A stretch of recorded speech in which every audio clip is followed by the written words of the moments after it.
কৃষ্ণনগরের জেলা দায়রা আদালতের এক আইনজীবীকে লক্ষ্য করে 4 থেকে 5 রাউন্ড গুলি ছোড়া হয়েছে। গুলি লক্ষ্যভ্রষ্ট, অল্পের জন্য প্রাণ রক্ষা। গুলি চালানোর অভিযোগে ইতিমধ্যে একজনকে গ্রেফতারও করা হয়েছে। জমি বিবাদের জেরে এই গুলি চলেছে বলে প্রাথমিক অনুমান করছে পুলিশ। জমি মাফিয়াদের সঙ্গে বিবাদ বলে দাবি ওই আইনজীবীর।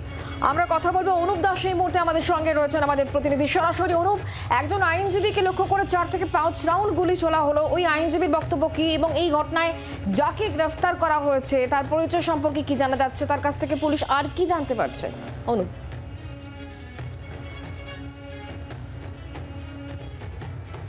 শুক্লা, তোমাকে প্রথমে বলি আমি দাঁড়িয়ে রয়েছি কৃষ্ণনগর জেলা আদালতে।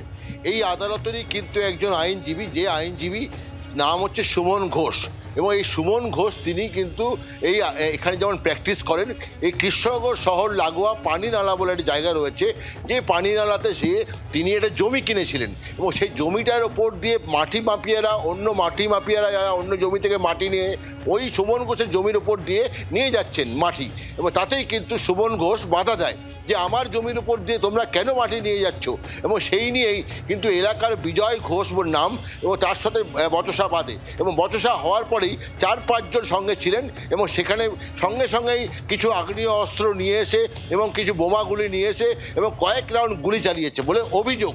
সুমন ঘোষ দাবি করেন আমি কোনো রকমের এলাকা থেকে পালিয়ে যাই এবং সে পালিয়ে যাওয়ার জন্য আমি প্রাণে বেঁচে যাই, কিন্তু সঙ্গে সঙ্গে তিনি কৃষ্ণনগর কোতোয়ালি থানাতে অভিযোগ করেন। এই অভিযোগের ভিত্তিতে পুলিশ কিন্তু একজনকে গ্রেপ্তার করেছে, তার নাম কিন্তু সেই বিজয় ঘোষ।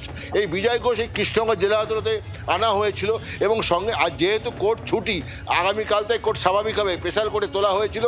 তোলার পরে কিন্তু 4 দিনের জন্য পুলিশ পেশি নিয়েছে, কারণ পুলিশের সাথে আমরা জানতে পারলাম এই যে বিজয় ঘোষ তিনি যে মাটি মাফিয়া এবং তার বিরুদ্ধে যে অভিযোগ, সেই অভিযোগ সত্যতা কিন্তু তদন্ত করে দেখবেন, জিজ্ঞাসাবাদ করবেন, কারণ আরও কিন্তু 4-5 জন রয়েছে এবং তাদেরকেও কিন্তু নাম এবং তাদের কোথায় বাড়ি সমস্ত কিন্তু খোঁজখবর নেওয়া হবে, তারপরেই কিন্তু এইখানে পরিষ্কার হতে পারবেন পুলিশ যে আসলে ঘটনাটা কী হয়েছিল তারা। এবং আমরা কিন্তু পুলিশ সূত্রে জানতে পেরেছি যে এই বিজয় ঘোষের কাছ থেকে একটা আগ্নেয় অস্ত্র উদ্ধার হয়েছে, তবে এখনও কিন্তু সেটা পুলিশ স্বীকার করেনি, তবে আগামী দিনে হয়তো পুলিশ সেটা স্বীকার করবে বা কোর্টে প্রডিউস করবে।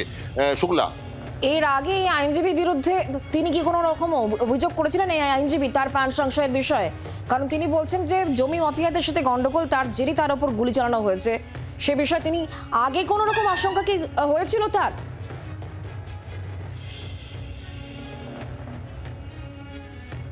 না, সুমন ঘোষের সাথে শুক্লা আমি কথা বলেছিলাম, তিনি যেটা বলছেন যে এরকম ঘটনা ঘটবে আমি ভাবতে পারিনি, কারণ অন্যান্য আইনজীবীরা বলছেন যে একজন আইনজীবী তিনি আইন রক্ষক, তারা কিন্তু মানুষের পরিষেবা দেন, আইনকে তিনি রক্ষা করেন এবং এখানে তারা প্র্যাকটিস করেন, এবং তার এই আইনজীবীর উপরে যে গুলি চালাবে সেটা কিন্তু তিনি ভাবতে পারেননি কোনোদিনই। তাই যদি তিনি আগে কোনো সময় থানায় বা কাউকে অভিযোগও করেনি, যেই দিনকে গতকালকে যে ঘটনাটা ঘটেছে এবং সেই ঘটনার পরে সঙ্গে সঙ্গে কিন্তু পুলিশকে কিন্তু তিনি লিখিত অভিযোগ দায়ের করেছিলেন এবং সেই পরিপ্রেক্ষিতে কিন্তু পুলিশ একজনকে গ্রেপ্তার করেছে এবং সেই গ্রেপ্তার করার পরেই কিন্তু পুলিশ তদন্ত শুরু করেছে এবং 4 দিনের পিসি রয়েছে। শুক্লা, ধন্যবাদ।